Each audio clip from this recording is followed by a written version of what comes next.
Good morning, happy Wednesday, and welcome to the number one Group of Five college football podcast in the world. This is the Group of Five guys, and our mission is to be the voice for the Group of Five football programs that the mainstream sports media refuses to be. We need your help to do that. We need you to follow us on all the social platforms at Group of Five guys. Go to YouTube, Apple Podcasts, Spotify, wherever you get your best podcasts. Subscribe to the channel. Leave a 5-star rating and a review. Most importantly, tell your family and friends all about us. On this episode, we talk transfer portal. We tell you everybody who's in, who's out, where they might be going. We talk coaches and the carousel that continues to go on. And most importantly, we make our case for Ashton Jeanty to win the Heisman. Hope you enjoy the show.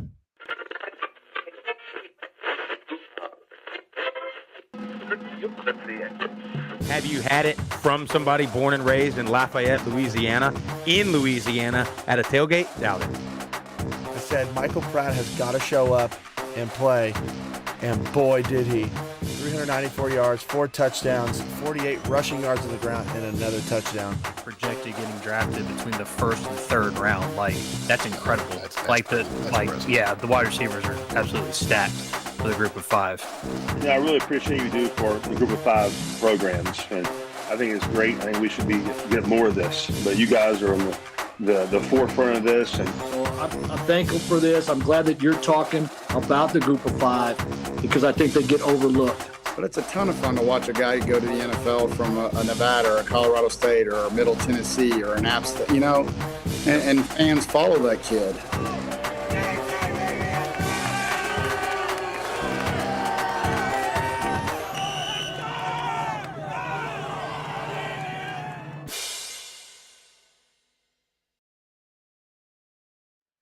I got to tell you, Jeff, we've got terrible weather this week all around the country. It's freezing right now. Yeah, well, it's not that cold here. It's been pouring rain for about a day and a half here, so pretty miserable. Yeah, I woke up, last night we were or yesterday afternoon, let me back up, in the yard playing, kids were riding their little power wheel thing. So another side note, I rigged the power wheels to use Ryobi 40-volt batteries. These kids are zooming all over the property, number one. But it was like 65 degrees. It was actually kind of nice outside. And then I wake up this morning, it's 35 degrees. Yeah, that's rough. Big Ryobi guy. All of my power tools. Everybody likes to make fun because I'm a battery guy. Yeah. Why would you not? I mean, you don't have to keep gas cans in your garage. Yeah. You know what I mean? You got, I don't know. And then all the batteries fit, the same tools. So the battery is the expensive part. Yeah. So if you have 2 or 3 batteries, then you got your mower, you got your weed whacker, your blower. There's definitely certain instances where I need a gas, gas tool or something, but I'm pretty much all 40-volt Ryobi as far as yard, weed eater, blower, little electric chainsaw. That's awesome. Carburetor doesn't get jammed up in the wintertime. You don't have to clean it. It's great. And I'll tell you this. So that's the 40-volt. I also have, I think it's the 18-volt little stick vacuum. Works wonders. You get a quick little mess in the house. You just pop that thing on there. And then we have the 18-volt, like little shop fan. And take that, you go to the beach, you clip it onto the tent. You can't hide money. Well, the reason I can use a battery-powered mower is because my yard's too small to have anything bigger power. There's no way I can go through that. I got my John Deere zero turn. Speaking of Christmas, Steeple in the chat talking about ordering some Deca Gray coffee for the family. And is there a better Christmas gift, Jeff, than a sample pack of Deca Gray coffee? You may want to not put the Group of Five guys game day dark roast in it, because then the wives are going to be like, oh, I get it now.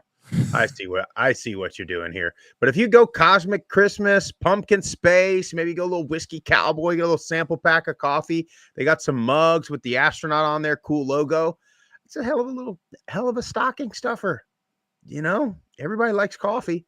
But you guys you guys know the deal. They've been supporting us here for this season and beyond. So shout out Deca Gray Coffee Company. Visit their website, decagray.com, and use our promo code GOFG for 10% off and free shipping. Yeah, Matt, weather's always nice in the Sunshine State. I've been trying to get Jeff down there for 10 years. He just won't do it. I'm a little confused why, but here's the deal. The portal, there's something.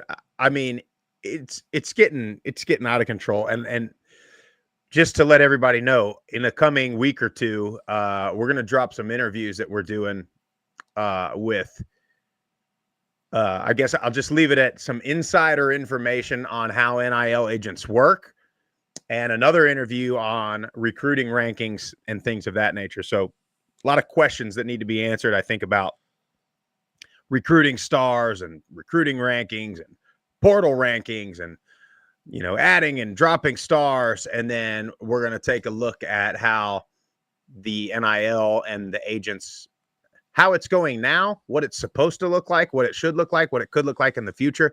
Some really good interviews we got coming up. Yeah, I can't wait for those. And you know, Sprouse, I don't want to paint a whole sector of the workforce, a whole group of people with one broad brush, but I got to say, these NIL agents, they're some of the best looking, best dressed people I've ever seen in my life. I mean, they look so professional. They all dress, Yeah. you know, like they're CEOs of a Fortune 500 company.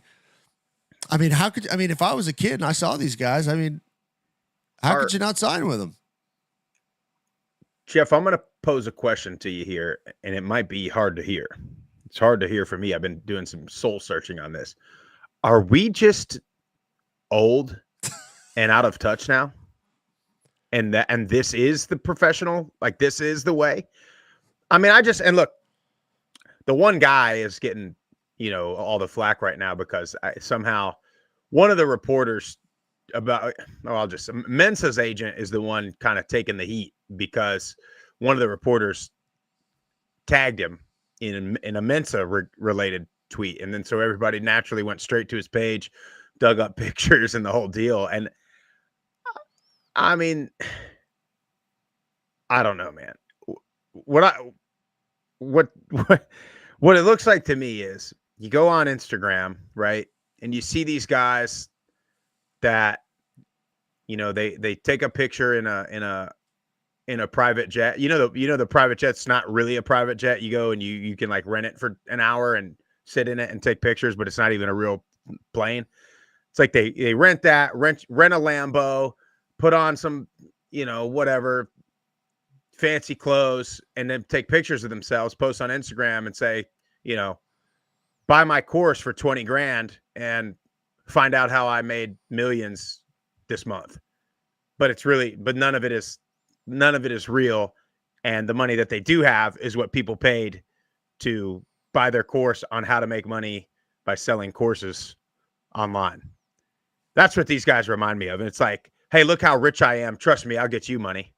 But then I'm taking half of it. Yeah. I don't know, man. Okay, let me answer your question. Yes, we are old. I think that's definitely part of it. But there's also something that hasn't changed, in my opinion. And I'm not in the agent space. I never had an agent. No need for one. I'm not famous or anything. There's just a way to carry yourself in business. And that's something that I do know about.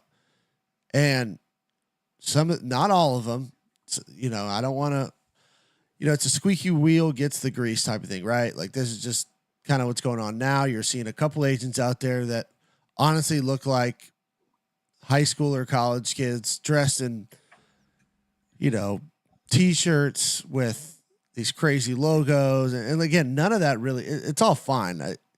I just personally, I wouldn't use an agent that looks like that because it's like, one, you're supposed to be getting me a dealer handling money and you're going to talk to collectives and you got to talk to coaches, I guess, at this point. And again, it's just not me, but yes, we are old. I just don't get it. And my biggest gripe with the whole thing, like, I really don't, like, I want kids to make money. I do. I'm on the board of the collective at Middle. I've joined to try and help and get some of our good players, you know, an advertising deal or whatever, you know, what may have you. Like, I'm for kids making money. But if an agent is taking 15, 20%, they're a slime ball. An NFL, licensed agent takes 3%. And I get the deals are probably a lot smaller in college, but that doesn't mean that you get to take 20%. You're making 20 grand off of a $100,000 NIL deal or marketing deal for what? What are you doing? Like, the kid is the one who's done everything. Yeah. Well, there's also hundreds and hundreds and hundreds more collegiate athletes than NFL guys. True. 53 guys on an NFL roster, 32 teams. There's 100 and what is it now? 134 FBS alone teams with 100 guys on it. So, you know what I mean? And all these guys getting in the portal. To me, what it screams is flash, and a young kid that doesn't know any better is drawn to that. That's what it screams to me. It screams like, oh, this guy looks like he's got money because there's a picture in front of a jet and he's wearing whatever fashion brand. And it's very Hollywood. It's very, rock star life looking. And unfortunately, I think kids are drawn to it. Now, speaking of the Mensa thing, I've been seeing a lot of stuff on Twitter about that who knows? You never know, right? Anytime somebody kind of burns somebody, then all of a sudden all the negative stuff comes out, right? But it's apparently like the guy didn't even tell any of his teammates, didn't tell the coaches. And then you look at the agent, right? And they're all saying, "No, deal with my agent." I'm going to tell you right now, you're going to get to the point in college athletics where coaches and athletic departments are like, "Yeah, no, I'm not dealing with that. I'm not dealing with them. Like, I'm not making my roster decisions based on what that guy's got to say. So you can go." That's what's going to, I think that's what's going to start happening. But anyway, back to Mensa, the rumors are saying he didn't tell his teammates bye. He didn't tell his coaches he was leaving. All he did was put out the tweet. And then everybody's saying, now they're saying, oh, he never made friends in the locker room and he never learned the offense. Now, who knows, right? Because, we talked to some people down at Tulane at up at West Point over the weekend, and it seemed like they all wanted to keep him. So I think if all of that was true, they're probably not wanting to keep him is bad, but you never know, man. I just, I don't like it. I don't like it one bit. I just feel like I'm pretty good at seeing a fraud when I see one, whether it be on the internet or in real life. And I think I'm seeing a lot of fraudulent activity. And then here's the other thing, Jeff. Okay. They're coming out with the popular term is generational wealth. Okay. Like, I understand like 50 grand, a lot of money, 100 grand, a lot of money. But when the agent takes half of it, taxes take half of it, and then you go buy a car, buddy, I got news for you. That's not generational wealth. That's some cash. So that's some cash so you can go be flashy on campus is what that is. And now, unless you're advising these kids on how to take care of their money and how to use that money to then create generational wealth, again, you're lying to them. You're absolutely lying to them. Yeah, and that's what they're not doing. I mean, I would say the vast majority aren't. Now, I'm sure there are some, but like generational wealth guys, like there's maybe 1% of the college football players that are getting NIL money that would possibly even qualify for generational wealth. Mm-hmm. And I hope those people got a financial advisor that's, investing a lot of that and do that. Like, that's how you're going to build it. Not getting, like you said, getting 100 grand and then you give 20 to the agent. You got to pay taxes on all that 100 grand. And then you go buy a $50,000-$60,000. You're done. The money's gone. So and most of them haven't filed taxes yet. So wait till they get crushed with that and they have no idea. And then they're going to go back to the agent or go back to their coach and say, "Oh, my agent said you could." Trust me, Uncle Sam is going to get his money. Yeah. You guys want to be big boys? Like, you want to do this? This is fine. But now you're employees. Welcome to the real world. Well, this is what I'm waiting for too. Is when is one of these kids? And I'm sure it's happened, and we probably just don't know the story of it. But when is one of these kids going to get a pretty big payday and then they don't perform on the field, and then they get cut. Because that's what it is. That's what you have now. It's pay for play.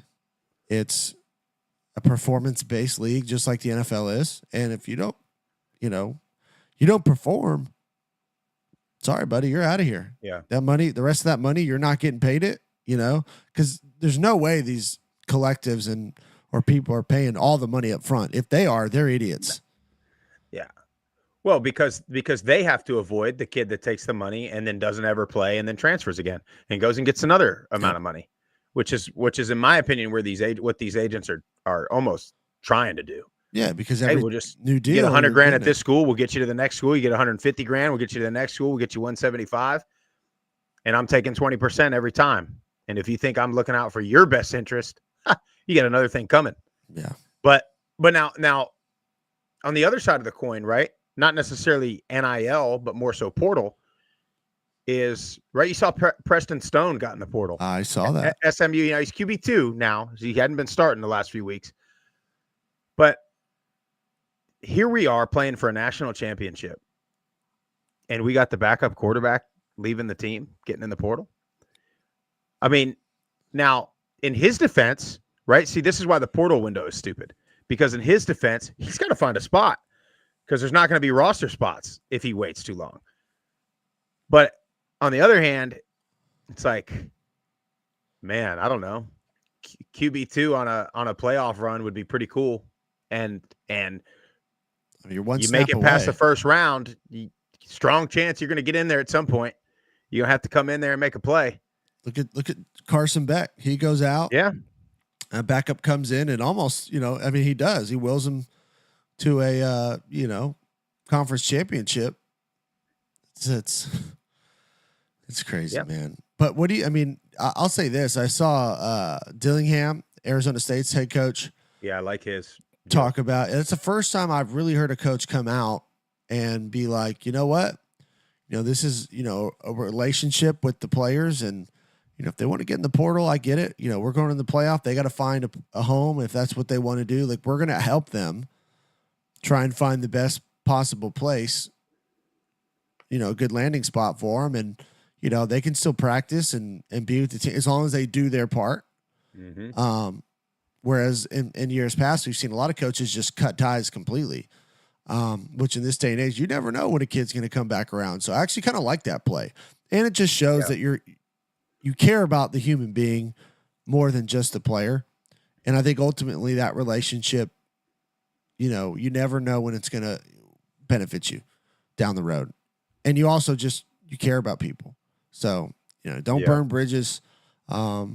He seems like he practices what he preaches, and I love that. Yeah, I like that play. And then, one other thing I just want to propose is, because I mentioned this to you on the phone the other day, Jeff, is what if this is a I don't even want to call this a conspiracy. This is a play that I thought a coach could make, right? Because there's a lot of programs right now where they're not quite bought in yet on NIL. They think they don't need it, or they think that they can still recruit based on whatever facilities and tradition and this and that.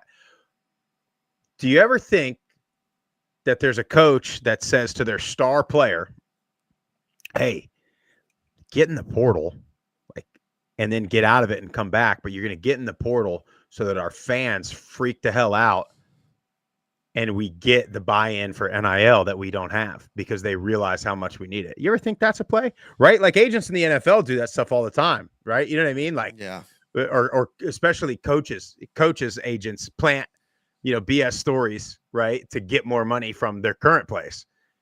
I think that's happening a little bit. I think it's possible. The only thing that I'll say that, I would say it's possible. I was going to say, coaches and, NIL collectives typically have a pretty close working relationship. So I don't know if they would throw the collective kind of under the bus like that. But I mean, if the collective's in the know and they know that they're doing this, I could see it. I mean, that's playing chess, not checkers. You know what I mean? Yeah. Well, let's look at some of these kids in the portal. We'll just do offense today. I mean, some big names, man. You had some big names in this portal. Some of them, it's like, so, well, what's funny, I feel like these kids are transferring so much now that I'm sitting there looking at them like, my God, this guy's been playing football for 7-8 years, it seems like. I know. And some of them are filing for, an extra year, like an extension on your taxes almost. Yeah. Yeah. Yeah. I mean, you look at these quarterbacks: Mensa, Salter, Chandler Morris, Sluka, Kewan Jenkins, TJ Finley, Mikey Keene, Zeno, Brendan Lewis at Nevada, Noah Kim at Coastal, Nevada, Purdy.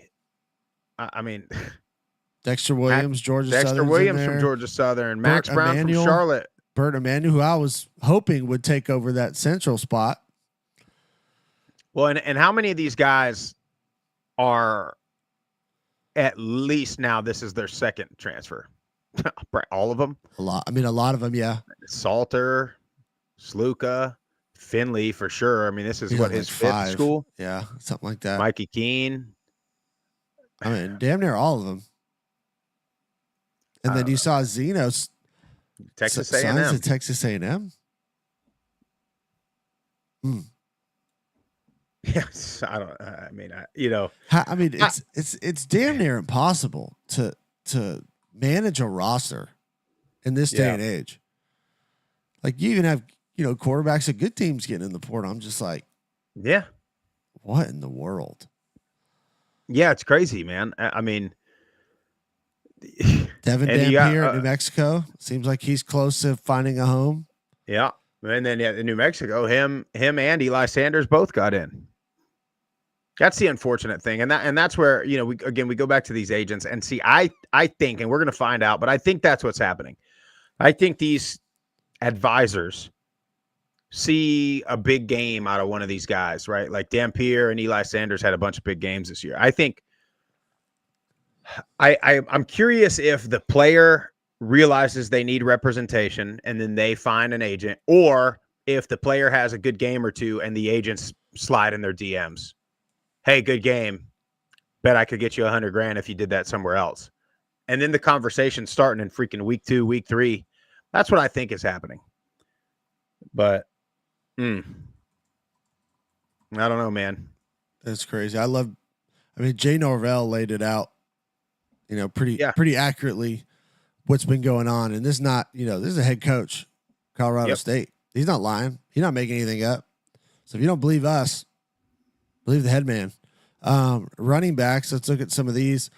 Ismail Mahdi, Ahmad Hardy, Demarion Bothwell, Fluff, Terrion Stewart, Eli Sanders, Viron Ellison out of Tulsa, Kanye Roberts, App State, Malik Sherrod, Fresno State, Jay Ducker, Sam Houston, Kewan Owens, FIU, Zabiri Mobley, FAU, Sean Dollars, Nevada, Terry Wilkins, MTSU running back, Shadrick Bird, Charlotte. It seems like all of Sam Houston's team, I assume, because our coach leaves.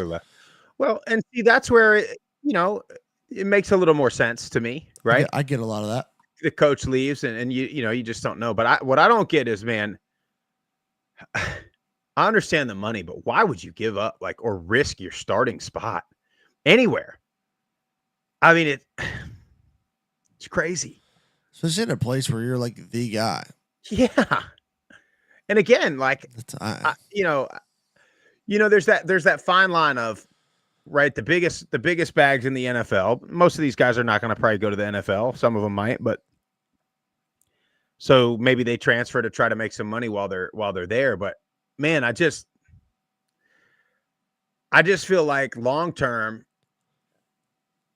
the relationships that you would build if you stayed in one spot, I don't know. Jeff, it's frustrating, man. Well, the biggest thing again about it is let's say you transfer somewhere. They're promising you $150,000. You're a running back. You're going to go to this school, and you get there, you enroll. They give you 20 up front, whatever. I don't know. Every deal is different, so you really don't know. You do fine, but you get lost in the roster. You get lost in the shuffle. You're not the guy anymore. You're getting half the snaps. You're getting half the production. And they come back at the end of the season or end of the semester, and they're like, hey, you're not doing quite as well as we thought. So we're just gonna, this is how much we're gonna give you. Mm-hmm. Like you don't even know if that's true. Or God forbid you go somewhere, you go through spring ball, blow your knee out. Well, we're not gonna pay you. You're not gonna produce in the field. Like that's completely legal right now. Mm-hmm. Like there's nothing that says they can't do that. So it's, I'm not saying don't bet on yourself. If you feel like that's the best route for you, and you've analyzed the situation, hopefully you're taking counsel from somebody that's outside of your circle, somebody that honestly doesn't have a dog in the fight, that's just looking at it with fresh eyes, and hopefully they would shoot you straight. But and I'm saying that's outside of a coach too. Yeah. You know what I mean? Because a coach has a vested interest, probably wants you to stay. Maybe it's somebody, outside. Maybe it's a group of 5 guys. Hey, hit us up. We'll analyze your situation. We'll shoot you honest. Yeah. Maybe that's our For play, 10%. Jeff. For 10%. Consultants. For 10% of the NIL deal. Buddy, you get $100,000. I'll take 1%. It's crazy, man. And yeah, Sam in the chat. Yeah, most of them are not going to get what they're hoping for. That's the sad part about all of this. And then, everybody's going to say, as we go into our next topic, everybody's going to say, like I saw on Twitter, one of the reporters, coaching, just so everybody knows, the coaches portal is always open. Yeah. And they have legally binding contracts and massive buyouts. So, okay. So again, we have these 1-year things with this NIL, and that's what I think you'll start seeing is multi-year contracts because with a buyout. Okay. You want to transfer? All right. You're going to pay it back, or that other collective is going to have to pay our collective. And that's what you're going to, because that's what you're having right now with coaches. If a school wants to pluck a coach from somewhere else, they're going to have to pay his buyout. If a school wants to fire a coach, they got to pay the buyout. So unless you want to do that, I can't say, when people say that, it drives me off the wall, right? You're talking about a 4-year commitment as a student athlete versus an indefinite commitment for a coach. And I don't know, man. Then you got this, right? I was talking to you about this too. I forgot to bring this up last week on the show, but so everybody freaks out because they get these verbal NIL agreements, right, from these agents. And then the parents freak out. Like you look at the Tulsa situation and you go back and you look at the Sluka situation where, the agent or maybe somebody in the collective said, oh yeah, we got this money for you, but nothing's in writing, nothing happens. And then you don't get it. Well, how are you going to complain about that when at the same time as athletes, how many verbal commitments do these guys give before they sign on the letter of intent to go to, which they don't have anymore, by the way, but before they sign the letter of intent and go somewhere, right? How many times do they verbally commit to a school? Yeah, I'm going to spend the next 4 years at so-and-so. Signing day comes around and they throw their hat in the air and sign somewhere else, then stay there for a year and then transfer. So why are you mad at somebody else for saying something and not doing it? It goes both ways here. You can't, this lack of just, I know people are going to, call me a boomer or something if I say loyalty and commitment and this and that, but yeah, man, what about it? Like you can't, are you going to go job to job to job?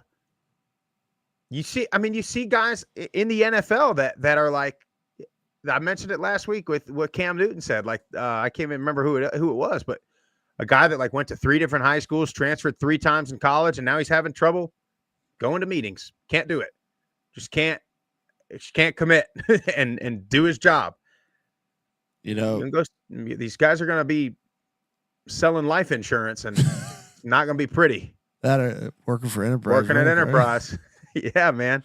Not going to be pretty for them. Bro, the more we see all this stuff and talk about this, I'm sending my kids to an academy. I mean, duty, honor, country. Jeff, they might have no choice but to transfer. No, but seriously, they don't got to deal with all this. And it's just what they teach. Like, I don't know. No, I'm with you on that, man. There's it's nuts. Definitely would make you proud. That's for Ain't no sure. doubt. And it's funny. It would almost be less. Imagine sending your kid into the Army and being less stressed than your kid going to some regular school. I mean, here's the other part is like your kid probably isn't going to get into like crazy trouble. Like you might get in some trouble, trust me.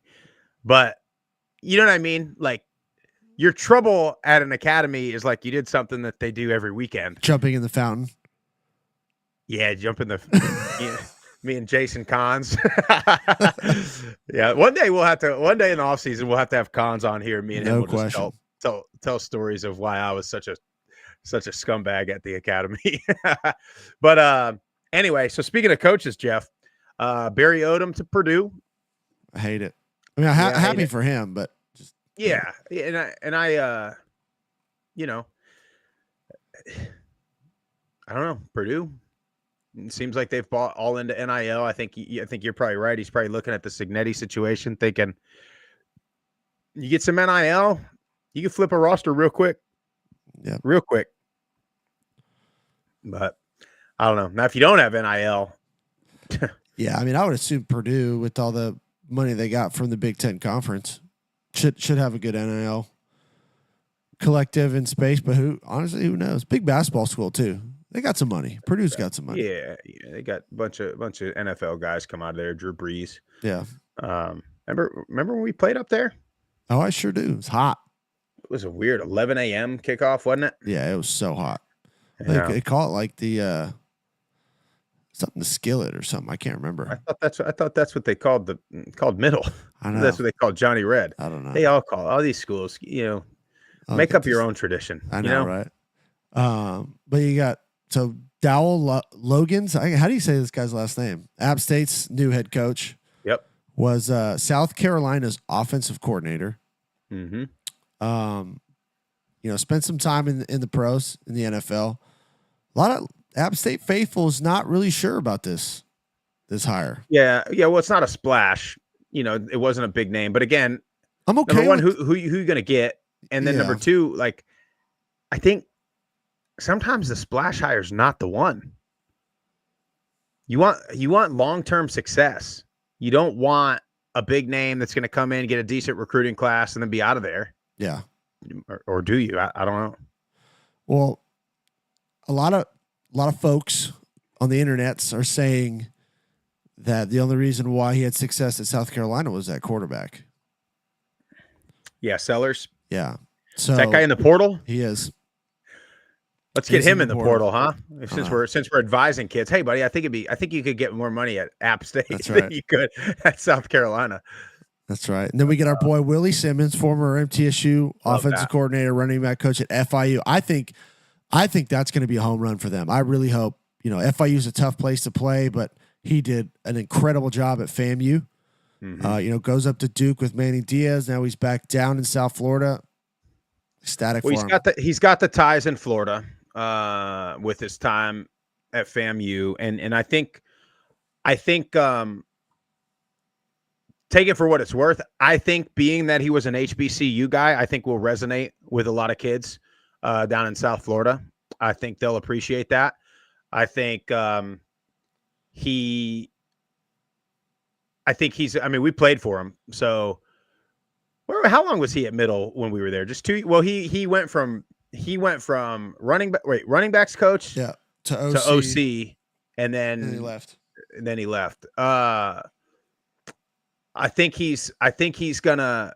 I remember at FAMU he like postponed a game or something wild, for like some disciplinary issues. So I think while he's a relationship guy, and I would maybe venture to say like a quote players coach, I think he's also kind of a hard ass, and I think he's going to get them guys locked in. So I like that. I like that for FIU, and we're going to try to get him on the show too. What else? I mean, we got Blake Harrell, ECU, yep. Which I like that. Matt Entz was USC's linebackers coach, but was the head coach at North Dakota State. Won 2 national titles in 5 years there. I liked his hire. I like this hire a lot. I think he's a great coach. I think he's going to fit in very well at Fresno State. A lot of similarities there within the program of North Dakota State and Fresno State. Some hard nose, just kind of feels like a little blue collar, type of program. Huff, we've always talked about him to Southern Miss. How with the portal, okay, Huff can take just half his team from Marshall. Braylon Braxton's in the portal. Team. Yeah. He can have a championship team in year 1 with the portal. Mm-hmm. Then you got Bronco Mendenhall, Utah State. Great. Trey Lamb, our guy Trey Lamb is the head coach at Tulsa now. Congrats to Trey Lamb. Yeah, Trey Lamb. We're gonna get him on the show. I tell you, he's a young guy that has been climbing the ladder quickly. Real quick. Tim Albin, obviously to Charlotte, was I think one of the biggest home runs of this entire coaching carousel. Did a great job at Ohio. Always had that program right, in the hunt of the MAC. And then you got Casey Keeler going to Temple. That one's interesting. It is. I'm probably missing Jerry Mack. We talked about him, Kennesaw State. Yep. Zach Kitley, we talked about him at FAU. So it's still going. We got some vacancies now. Jeff, that Shula Bowl rivalry all of a sudden, I'm going to be all the way back next year, buddy. I am going to be all the way back, pulling all the Florida teams. I already mark them. Take the over on win total right now. Kitley and FAU. That one. I'm excited for that one. That's that to me is a home run for sure. Tim Albin to Charlotte is a home run for Charlotte. I don't think Charlotte could have done better. I really don't. From nothing against Poggi or Healy, but from the type of guys they had to now Tim Albin, I think that's the route they needed to go. That's the direction they needed to go.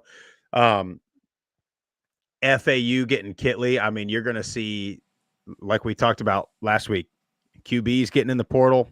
That's your spot, man. Ain't no doubt. You're talking a guy who coached Patrick Mahomes, Austin Reed, Bailey Zappi. He's got tons of records, collegiate records, throwing the ball. Dude knows how to coach quarterbacks and knows how to call an offense. You're going to throw it 40 to 50 times a game. I love it. Yeah. Yeah, I love that hire. Surely there's some others, but and there's a couple open ones still. UNLV now, of course, open.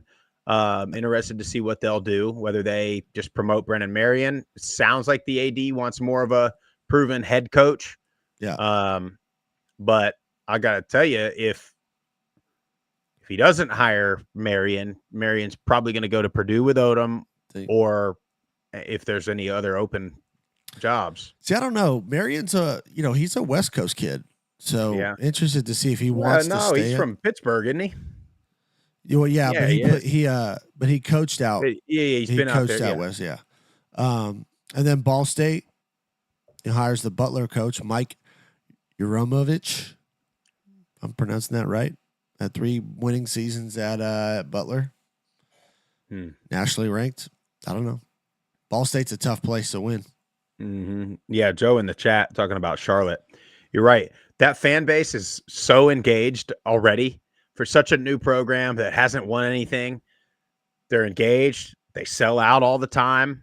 I saw, Jimmy Touchstone and Rob and all of them guys were at the press conference yesterday or the day before, whenever it was, for the introduction. But, man, they're just itching for success. And let me tell you something.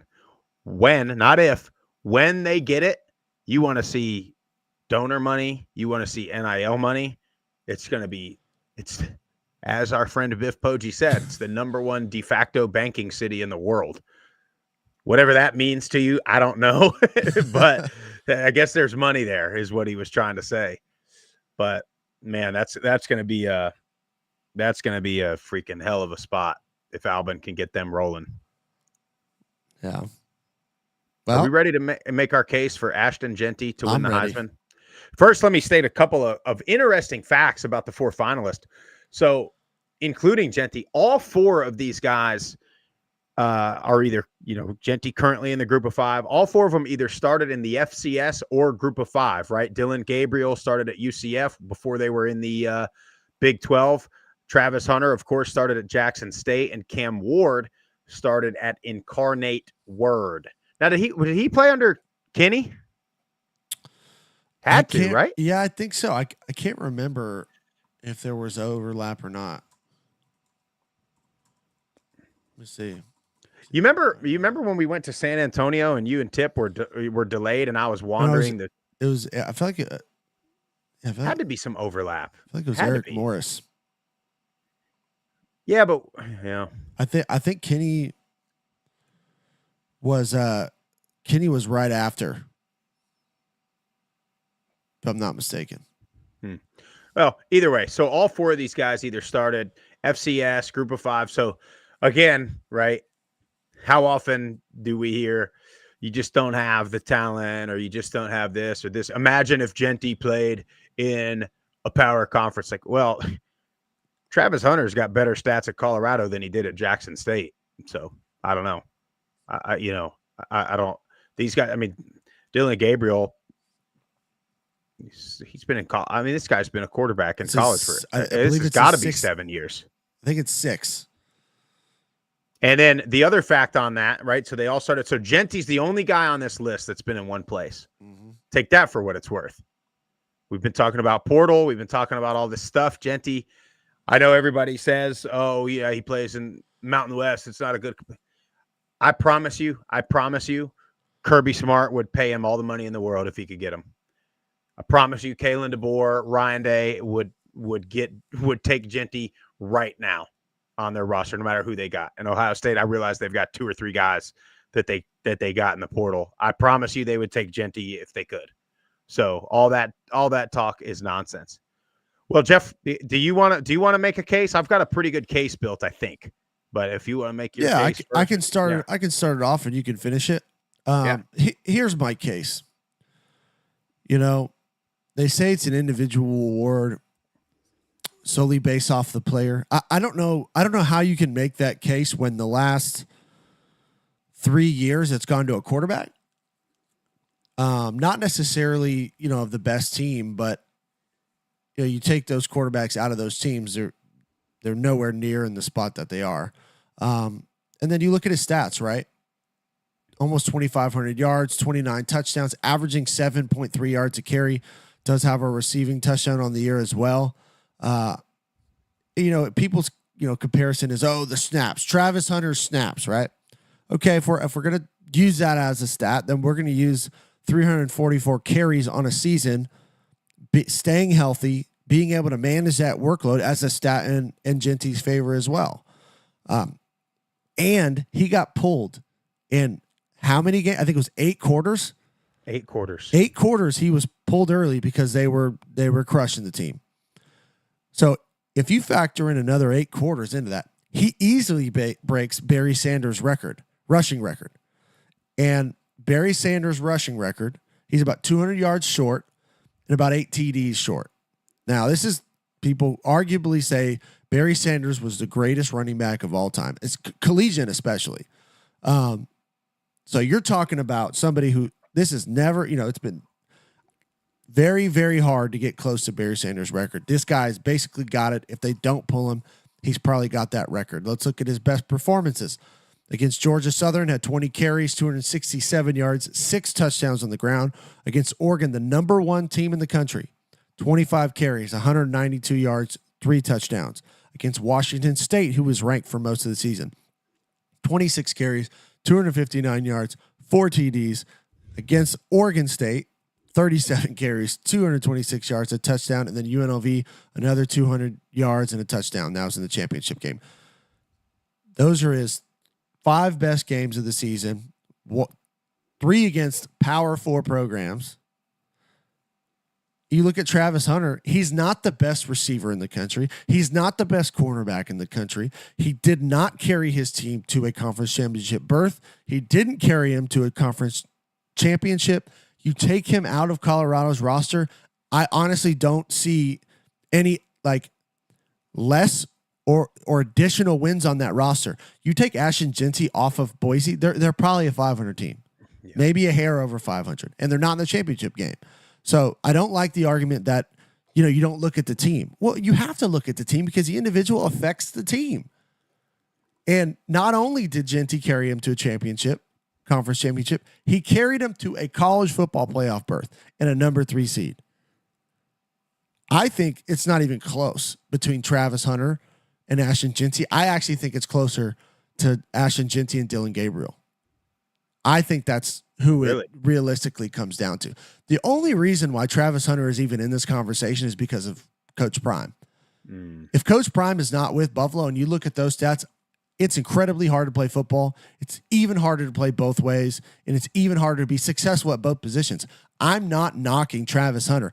I'm just saying Ashton Jeanty is a generational player, and none of the other players could carry that roster to if the circumstances were the same, they're not carrying that roster to a college football playoff and a conference championship. That's my argument. A lot of this stuff is going to overlap but I'm just pretty much gonna, I guess, read off what I have here. And the main point is exactly what you said, right? Jeanty is a generational all-time great. Travis Hunter is pretty good this year, but nothing that he has done is all time. And again, you're right. It's not a knock. I mean, the guy's a great player, but the Deion Sanders Coach Prime hype train, I want to talk about a couple things, right? You talk about winning, right? So Colorado fans and the Travis Hunter fans, they're like LeBron fans, okay? So they also think they also think that Coach Prime should be Coach of the Year. They also think Shedeur should have been a Heisman finalist. So you're telling me you got 2 Heisman finalists and the Coach of the Year, and you're 9-3? Come on, 2 Heismans and a Coach of the Year. I mean, which one? To me, that would be a failure of one of the jobs. If you got the best coach and the 2 best players, why are you not winning more games? Especially when one of them plays both ways. But anyway, I'm gonna go about this. So rushing yards this season, Ashton Jeanty has 800 more yards than anybody else in the country this year. He has 29 touchdowns, which is tied for the most in the country with Bryson Daly, which 29 is 6 more touchdowns than anybody else this season. He's 4th all time in a single season, 130 yards short of Barry Sanders' all-time record. So it's a little less than that 200 mark. Yeah. I mean, literally a half away. And he's got So then I want to look at, so we talk about Jeanty's 4th all-time, 130 yards short of the all-time record. Travis Hunter for receiving yards is 500 yards away from even cracking the top 30 all-time. So not even close. Receiving yards, he's number 6 in the country this year, number 2 in his own conference this year. And then at corner, it's a lot. I realize it's difficult to look at, corner, look at interceptions and stats, but I got some for you. So they targeted him 38 times this year, 22 receptions, 208 yards, and 1 touchdown, 5 plays for over 15 yards. So 5 big plays, if you want to call them. So pretty good season. But for reference, Sauce Gardner in his senior season gave up. So remember this now. Travis Hunter gave up 22 receptions, 208 yards, and a touchdown. Sauce Gardner in his final season, 13 catches for 117 total yards, and did not allow a touchdown in his entire career. You know how many Heisman votes Sauce Gardner got, Jeff? 0. So, again, we're talking about an all-time one. If you just want to look at yards, 4th all-time. Travis Hunter, we're not even talking about top 5 like this year. Like, what are we doing? This is insanity. You could take Jeanty out of it, and I'm wondering where Travis Hunter falls in this Heisman race. So again, this goes back to everything we say about college football in general and branding and marketing, right? The brands get or at least the arguments are made for the brands to get in the playoffs, regardless of what happens on the field. Now for the Heisman, here we are. The brands and the hype and all of that stuff it has propelled him to be a finalist. And again, it's not his fault. right? And he's a great player. But he's not doing anything that's like out of this world, aside from playing a lot of snaps. Which, how many snaps is he playing? How many snaps have they said he played? Let me look it up. Sorry. What? But like, and while that's impressive, He's averaging 116 snaps a game. So he's got like 1,000 snaps. it's a lot. I mean, He has a ton of snaps. However, okay, and don't get mad at me, wide receivers or corners, okay? How many times does a wide receiver or corner take like 3 jogging steps and then the play's over? run goes the other way. Yeah. Run play goes the other way, and the wide receiver and corner are standing there talking to each other during the play. Jeanty, how many carries? 300 and how many? 344, I believe. And in every one of those carries, he's getting absolutely smacked by multiple guys. So I don't know. Here's your stats, Brad. I like, from a more difficult physically to do.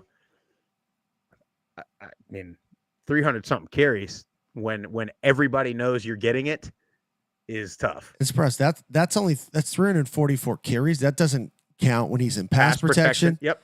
And doesn't count when he, does play action and gets hit and tackled because 2 or 3 guys are on him. Here's the stat that's crazy. And Murph, I know you're in the chat listening.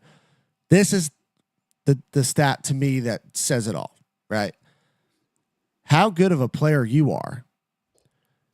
What makes great players is when they are able to cover up the deficiencies on, that particular group on offense, in Jeanty's case, around him, right? They have a really good offensive line. Is it the best in the country? No. You know how many yards after contact Ashton Jeanty has? 1,889 yards after contact. That's after he's been hit. Total almost 2,500. So vast majority of his yards are after he's been hit, which is more than anybody in the country. It's total rushing yards on the season, and more than 61 football teams combined. Like each team, all the rushers on their roster, he's got more yards than after contact. That's insane. And if you're talking, I hope my Raiders draft him. If we're talking, our O-line is bad. Now, I don't expect him to have 1,800 yards after contact in the NFL, but damn it, he's going to have quite a few. That's a ridiculous number. Yeah. Well, and the Vegas odds are showing it appears like Hunter's like the guy. Dylan Gabriel to me has a better, especially with the way it was quarterbacks the last 3 years. Yeah. He's the number 1 team on the in the country. He's got 3,500 passing yards, 28 passing TDs to 6 interception, 73% completion percentage, which is incredible. I just think it's Jeanty, man. Look at the body of work. Look at what he's done for his team. All of it. What I'll say too, though, and this is a impressive for both Jeanty and Hunter. Like the numbers alone that Cam Ward put up are pretty ridiculous. The season that Dylan Gabriel's having and the team he's on is pretty ridiculous. To have 2 non-quarterbacks even in this mix with the season that Gabriel and Ward have had, and talk about hype train. I mean, Cam Ward got it just as much as anybody does. So I will give credit to both Hunter and Jeanty. I mean, you really do. I mean, you look at last year, all 4 of these guys probably win it last year, right? Didn't Jaden Daniels win it last year? Yeah, Jaden Daniels. Yeah. I don't know. It's a little bit frustrating for these 4 guys, but man, it's a popularity award now more than probably anything. And I don't think they give it to Jeanty. I'll say that right now. I don't think he wins it. He should win it, but he's not going to.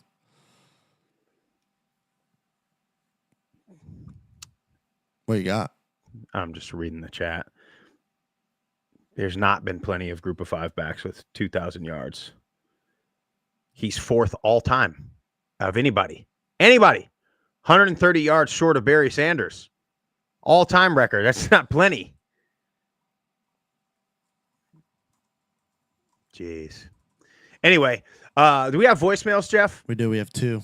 of 2 voicemails. Let's get to the voicemails. You guys call that hotline 615-900-4286. Let's see what we got. Hold on, real quick. Because I Googled it. You want to know your 2,000-yard rushers? Donnell Pumphrey. Barry Sanders. Is he in there? Melvin Gordon. Good player. Kevin Smith. UCF. Ashton Jeanty. Marcus Allen. Good player. Troy Davis. Iowa State. LaDainian Tomlinson. TCU. I guess at the time. Group you of could, 5. You Yeah. could say that. Mike Rozier. Nebraska. There might be a few more. This is just like the top 6 or so that came up on my search. So what you have, Ashton Jeanty and LT and Kevin Smith. 3 is not a whole lot. Yes, me. But no. Last time I counted.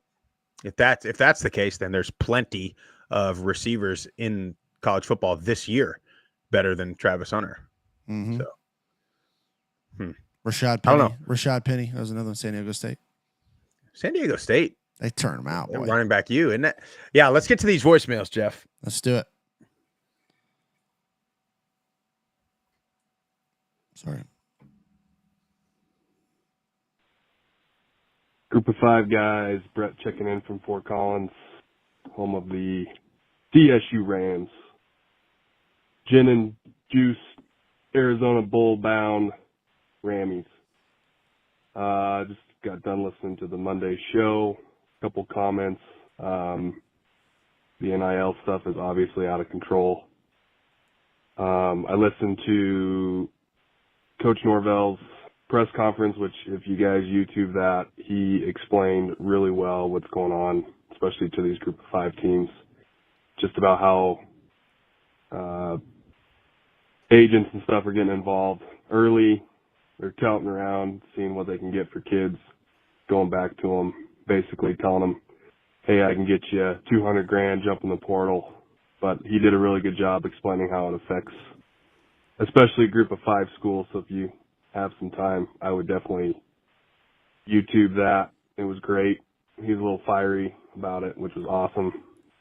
Because just like every other school in America, we're dealing with the same things with losing some really, really good players that are jumping the portal. So good stuff. Excited for full season. Be awesome. You're going to see a lot of freshmen. I think on every Group of 5 team that's playing, you're going to see some young talent coming through. So hopefully have some good games, but stay away from the bets. I don't think that's going to go well at all.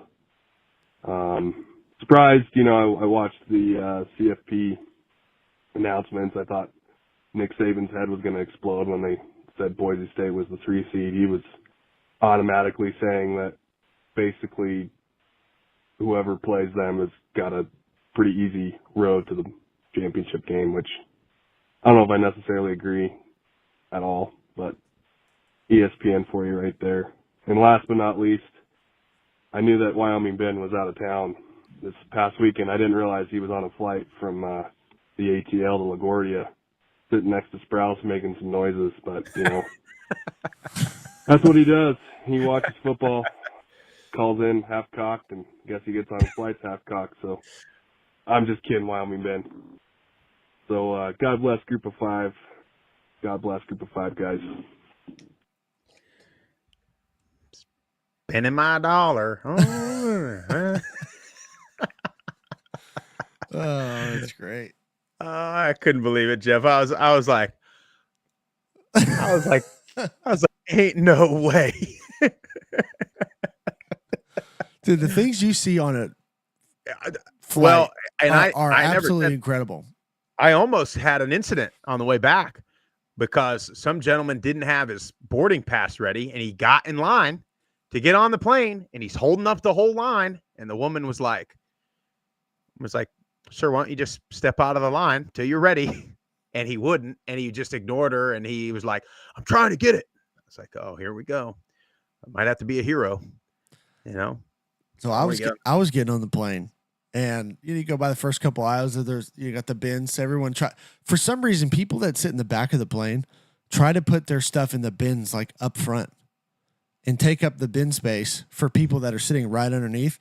So this lady has like a, I don't know, it was like a shopping bag, like one you buy at a department store, and it's got her stuff in it, what she bought. She sets it like, if here's the end of the bin, so the bin would close like that. She sets her bag and it's hanging like halfway out. No. And I look at the stewardess standing right there. She's like, "Did you just see that?" I was like, "I sure did." She's like, "Will you do me a favor and just push that in?" So I go over there and I try and push it in. There's a bag behind her.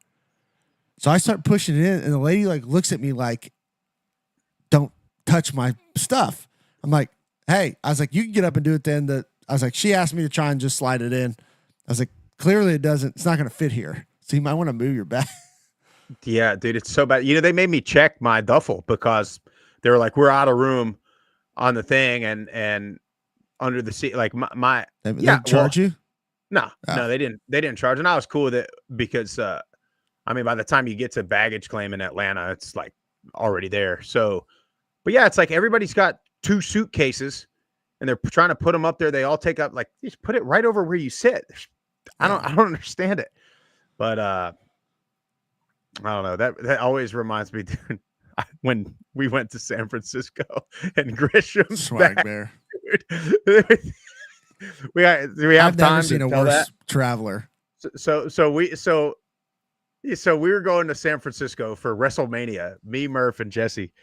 This was what, 2014, maybe something like that. And Grisham's got the GoDaddy.com bowl. It's like a leather. It's like bigger than a duffel bag, but whatever. It's like this leather bag, and so we're trying to get off. He's trying to put it in the overhead, and he's doing that, like shoving it, just like trying to force it in, and it barely fits. It gets in. Well, then we're trying to get off the plane. You know, everybody stands up. Everybody's waiting to get off the plane, and now he can't get his bag out of the bin, and he's blocking the whole thing. And then like his shoes start falling out of the bag. And I just remember, Jeff, excuse my language, everybody, but I'm quoting somebody from the back of the plane. I just hear him go. He just goes, "Holy shit, man, come on." Gotta love the swag there. And I was just like, yeah, not with us. I don't know. He also like left his bag unattended in the middle of the airport. Well, yeah, and we're like, Jesse, you can't leave your bag like that. Why? It's not like there's a bomb in there. And we're like, that's the second thing you can't do in airports, just shout bomb. Never seen Meet the Parents? Yeah. Incredible. Anyway, let's get to the next voicemail. It's our last voicemail. He's back. Yes. Group of 5 guys, how you doing? It's Steeple_PC_51, a.k.a. Steeple Daddy. Your daddy, everybody's daddy that's been calling for the last couple of weeks. Sorry, guys, I've been MIA because I've been busy following my son. It's his trek through the NFL. I'm sorry, as Panther. Let me scratch that one out. Anyway, let me get back to the college thing. First of all, heard the last show, really enjoyed it. Always enjoy your show. Just got a shout out to a couple people. One, Terry Johnson. Man, I was pulling for Louisiana to win this game. And I feel as though you feel like y'all blew it. Yeah, I will never pull for y'all mofos again. I am stopped being friendly to all the guys that I am friendly with. That's you, Terry Johnson, Stu Wright, Creme Brulee, Tree, Joe Judson, and I like Joe too. Joe, Zach 1 and Zach 2. Y'all got me confused and all friendly with everything. This show is for us to vent about our team. This show is for us to be real about it. I'm hearing all this kumbaya going on about this and about that. Let's call it like it is. For one, Georgia Southern, Josh Babel. I'm going to tell you something. My son went to Georgia State first before he went to Coastal. Okay? He left because of the system, and it was better for him to try to get into the pros. Ben Moore is a diehard Georgia State alum. He loved them true and true, blue and blue. If more people was like him, I think more colleges would be a whole lot better. What the hell do you think he's supposed to say? oh man, we got the worst recruiting class in the sundown. No, hell no. He's supposed to hype them up just like anybody else, advertise them, throw it on 247 Sports, and then come on out and get all the recruits he can. Hell, might steal some of y'all. I was there when they beat y'all ass. Okay? And then go to Coast and watch them, and you got y'all ass kicked there too. All right? Handle your own business. What you need to do is take that 6'4", 240-something pound guy and put him on defense. Okay, I digress. Hey, Morgan for Tulane, listen, man. You got a great coach, great program. You went up the Army and got y'all ass whooped. I mean, discipline, cold weather, y'all laid down like a whore in a brothel. Man, oh my God, it was so embarrassing to watch you crumble like that. But you got something to be happy with. Summerall staying for another year. He's gonna get a better job, waiting for something to come out, and then he's gonna leave y'all ass just like I'm not gonna go in there anyway. That's good. All right. Last but not least, yes, it's 10:00 in the morning. I got some coffee. I don't have that Decker Greg yet, but I am going to order it. I am dying to try it and put some of my Dutch eggnog in there. And if you don't know, it's got like 4 liquors in it. Anyway, last but not least, Coastal Carolina.